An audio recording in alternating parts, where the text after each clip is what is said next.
them anymore.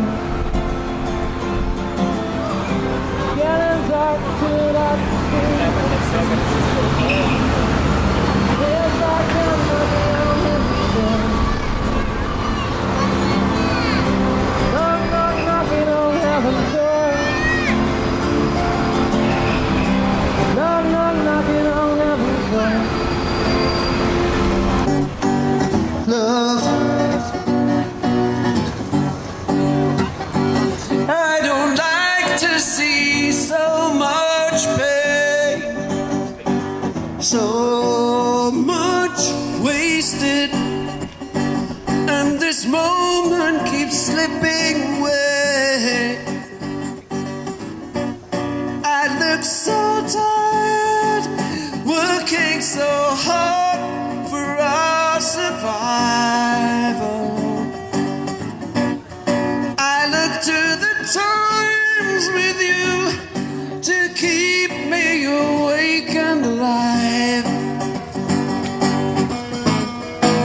Then all my instincts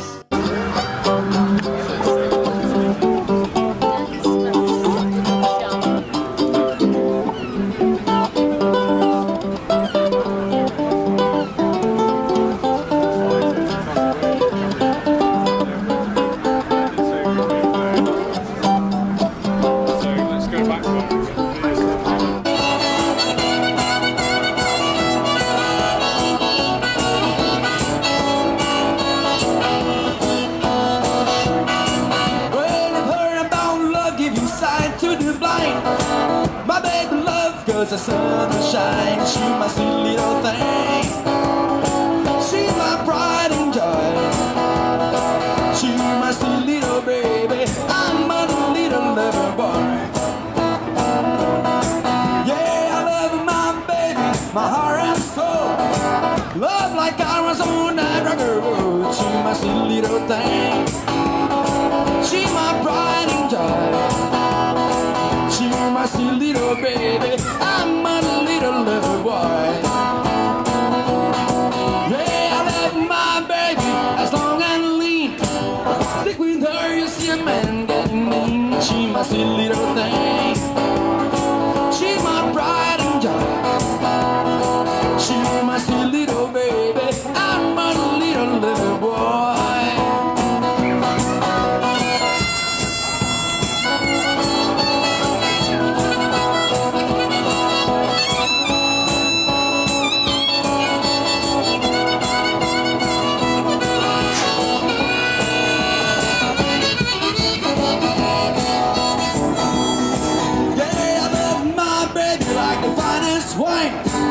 Stick with her until another time. She's my sweet little thing.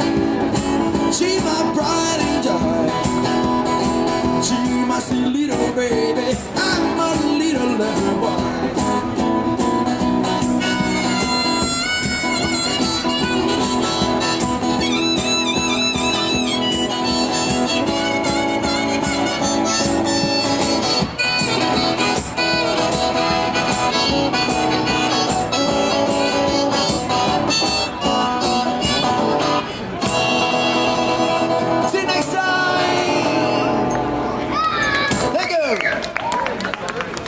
Jack. Jack, nice to meet you.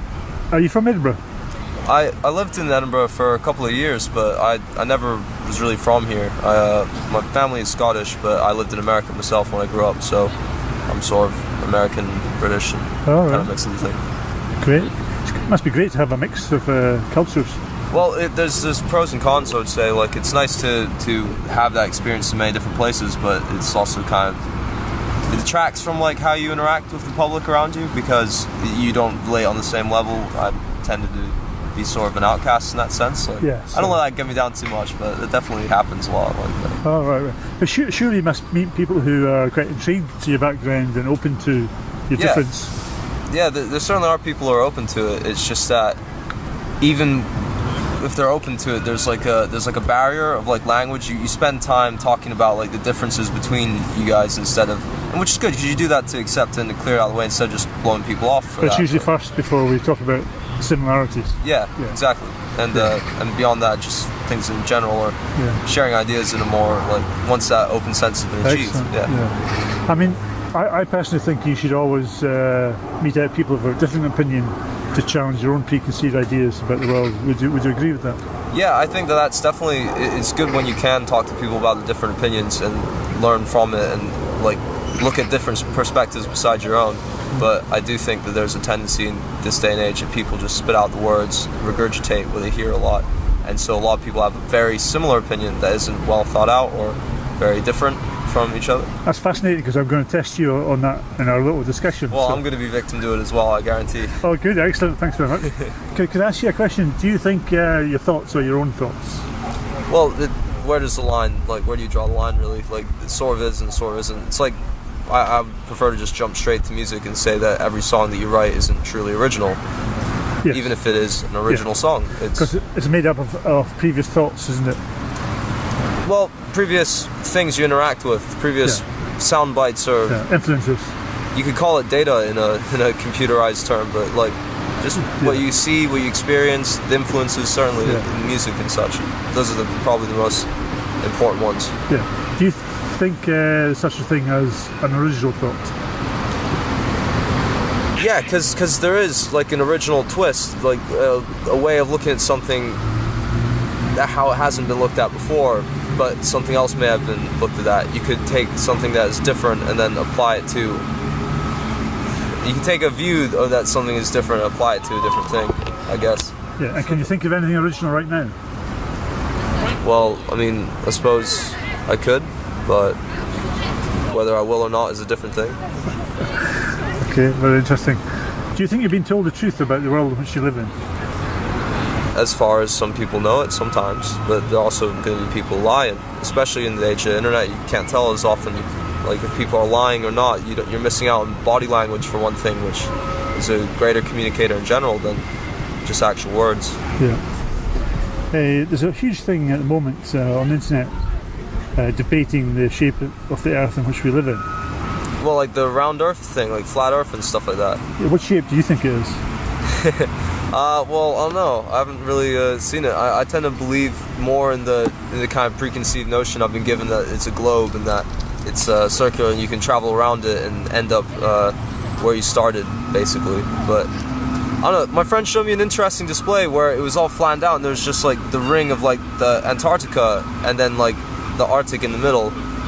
And I guess in that case, maybe we are living on like Terry Pratchett's, like a disc on top of a bunch of elephants on a turtle Atoon swimming through space. And that'd be pretty cool as well. I don't know why it matters so much, I guess. I'm not a physicist, so. I think we can tell by our natural observations and doing scientific experiments ourselves, by primary observations rather than believing something that somebody's told us. Sure. Now, you're sitting there at that tree.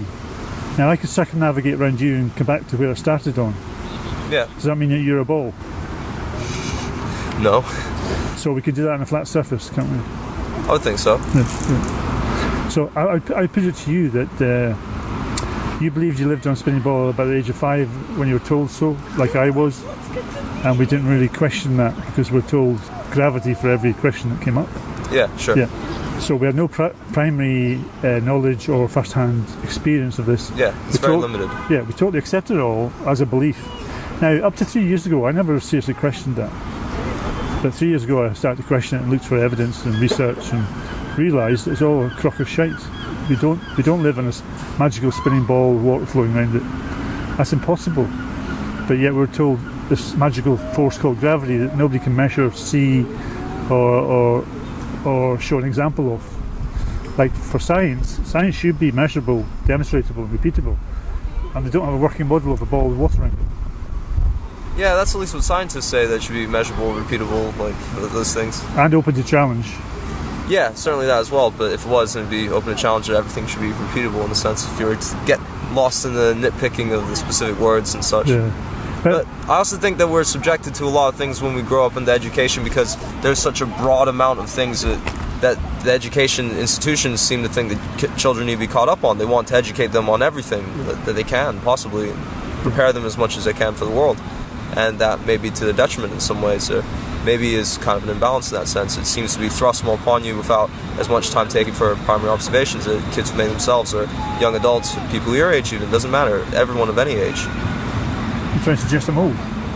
Older than me. I try to stay off camera. I'm only 22. Yeah. But, hey, that's my age. is it? Oh, great. It's scary, honestly. Do you like research me before this? I've been watching you for a couple of weeks now. Yes. So I'm putting it to people what they actually have as a belief. They believe they're on a spinning ball with water going around it because they've adopted that as a belief. That they can't evidence that. And do you know that the guy who creates the blue marble shots every year, Robert Simmons? No, I don't think so. Well, he was on a radio show and he said they're not photographs, they're Photoshop. Alright. Because they have to be, he said. So we don't have any real photographs of Earth as a ball. They're all made up, like computer generated images. Yeah, that makes sense to me. The like large shots from space with the satellites and stuff. Well, not even from space, because satellites don't exist. Space doesn't exist. We've been told Maybe. to do. Might not, I guess. No, well, I'm putting it to you that, and I'll give you some links to go off and have a look and I'd love to explore them. Beg pardon? I'd love to explore them. Great. Well, but you know, people say as well, like that. You know, God doesn't exist. For example, like how do you know? Like, yeah. This is where I tend to be kind of agnostic about things. Like there's always like the human folly of being so certain about things. Yes. That's. I quite agree. Crazy. You see, I knew you were a clever man when I came up to see that. I thought you'd be more open and in touch with the reality of your music. Now, when you see a rocket going off, you see it curving, and the next image you see is a computer-generated image in space. There's no camera on the rocket showing you the complete journey because there's no rockets to space. We believed all that, and it's. So you don't believe that they landed on the moon, for example, either? Like there's a flag that's like waving and there shouldn't be any wind in space and things like that. Like, I mean, apparently. About 20 years ago I had concluded that's a crock of shite that we landed on the moon. I mean, that's another lie. yeah, absolutely. You must like Bill Hicks or something. Bill Hicks is brilliant, yeah. So the moon landings were fake, International Space Station's fake, you know, satellites are fake, distant planets are fake, and then you have to say, well, why are they all fake? What is it? It's to make us aliens as well. It's all to make you believe in all the science fiction we've been fed all our lives. You know, Final Frontier, space travel, and that's all social conditioning where it's not real. We're on a flat plane and it's not moving. And we're very significant because we're the centre of everything. We're not insignificant. And we're taught to live in fear of meteorites and aliens, and all that's a crock of shite to keep us in fear, because that's how they control us when we're in fear. Yeah, and it's, I would say as well, like if there was something that they were trying to achieve by that, the ominous they were trying to achieve by that, it'd be like that you'd have a population who's basically trying to band together more and unite more because against an enemy. It's like how war was fought in the old times as well. You'd have nations fighting each other, so that people within a nation would need to band together to protect each other. Yeah. And I guess once you start to move into a globalized age, space is a convincing argument. There's aliens out there, there's planets to explore, everyone get on the same page. We need to advance science and technology in one direction. Everyone needs to work in that system, or a lot of people do. And I think that's how brainwashing works, because it reels everybody into believing in that without any evidence whatsoever. There's actually no evidence of aliens. Even all this supposed sightings and first-hand accounts, and you know, everybody's got a blooming camera, but yet I even heard a story of in America somewhere that this over some town there was a huge alien spacecraft for about an hour. I said, did nobody think to go and get a camera and take a photograph? You know, that's like me saying that, yeah, I seen the Loch Ness Monster yesterday. Yeah, but you know, I just was taking it in my own eyes. I didn't want to use technology to interfere with like my observations of pure reality through my no way, right? Like people would be with phones in front of their face who wouldn't even have eyes anymore. It would just be it's an amazing sight. Wow, I've got to capture that. Did you think I'd photograph it? No, I didn't think so. No, nothing special. Yeah, you know that clips the other day, I didn't take any photos of that either. I was just content to just watch it and then go home and yeah. Well, I mean, we can't really tell what that is. You know, it could be anything. You know, I suppose. Because hey, that is the one true space station. It's just the eclipse. Yeah, that's when they show it and they like go, hey, there it is. It could be holograms or anything. I suppose, yeah. Can you see anything on his back? Yeah, I see something in the lower back. There's like a joystick kind of thing. It looks like it's pretty weird. Well, it's a harness and a wire. Yeah, I guess the wire's very thin, huh? Oh yes, absolutely. Well, they've probably photoshopped that out, but forgot to photoshop the whole of it out.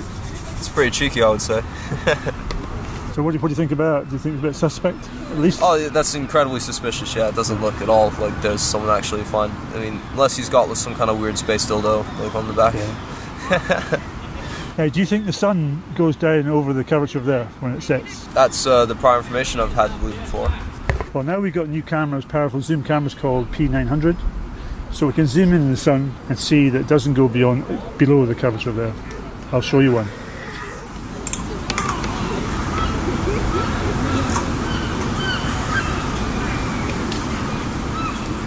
Obviously sped up a bit, huh? Yeah.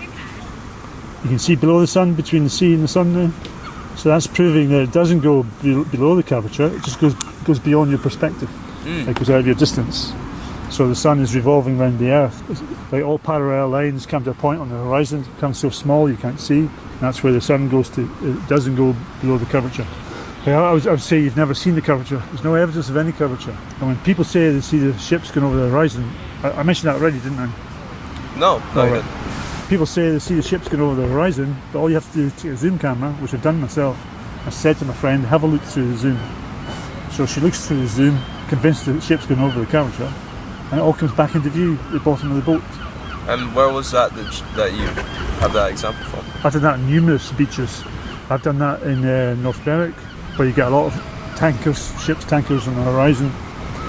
And it would just be more convincing if it was over like the Atlantic or something like that, you know, like a big ocean. Well, YouTube's full of hundreds of those you can see on different oceans.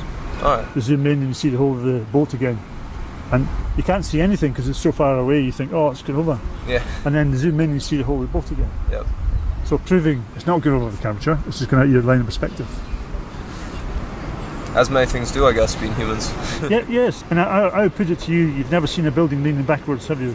Building leaning backwards? Yeah, there's no photographs of any buildings leaning backwards. There should be the curvature of the Earth, because it's only 8 inches per mile squared. So 3 miles, it should be 73 inches of a drop, and it gets bigger and bigger. I can see lighthouses 20 miles away. You shouldn't be able to if it's a ball.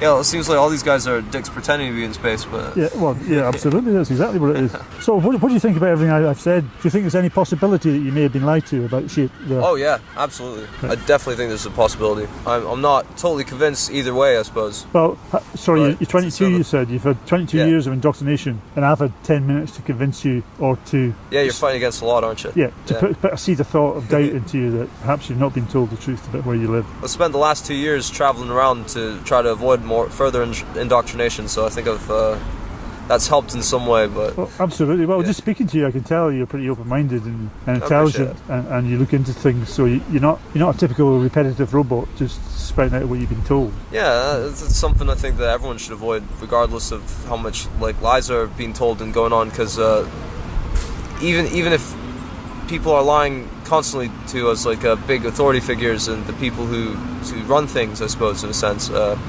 The guys at the table, even if they are, we can still apply all those same lessons. We shouldn't just function off of just taking what people tell us and taking it for granted and just assuming things.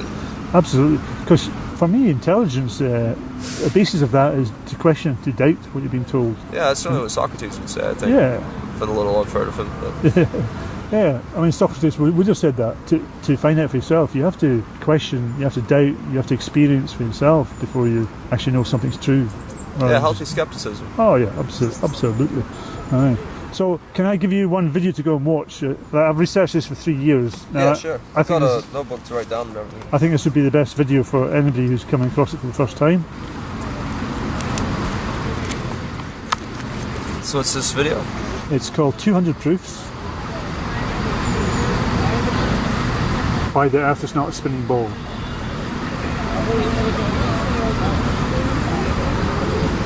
And that's by Eric Dubay. How do you spell Dubay? D-U-B-A-Y.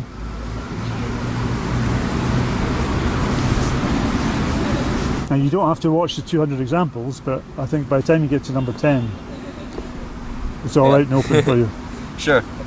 So Is this a YouTube channel? Yeah. Yes, Eric Debay is the channel name as well, or? Yes, yeah. All right, sweet. Yeah. He's probably the most prominent figure and done so much to get the truth out. Though I've seen some convincing ones as well about like the technology used to build the pyramids and things like that. Yeah. You can actually go on YouTube, and I don't know if you know Stonehenge in England, do you? Yeah. You can actually see it being built in the 40s. In the 40s? Old black and white film, and they're putting these big rocks in the ground, and when questioned, they say, "Oh no, we're just repairing it. We're just." But you can see them digging the big holes in the black and white film. Yeah. You know, and oh wow. And like dinosaurs, you know, there's no bones, real bones of dinosaurs in museums. They're all plastic. They're all casts. And you ask, well, where's the real bones? Oh, they're locked away somewhere. Well, where? Like, it's not even been a bone found of a real dinosaur. There's been a few anthropologists who've been done for fraud for trying to sell elephant bones off as dinosaur bones to museums, because obviously there's a lot of money to be made out of that. So dinosaurs aren't real, you know. And like so much for history, as they say, the winners write the history book. How do we know what's true and what's not true? Sorry, I'm just notating some of this for my own reviewing later. My YouTube channel is called John Smith. Oh, thanks. I was going to ask for that later. John Smith, Global Eye. Global Eye? Yeah. If I could use this interview and put it on there, have of course you can. Great, thank you. As far as I'm concerned, it's equal partnership. Thanks for asking. And of course, you totally got my consent. Well, you've been exceedingly polite and well-mannered, and thank you very much. Nice to meet you. Very well.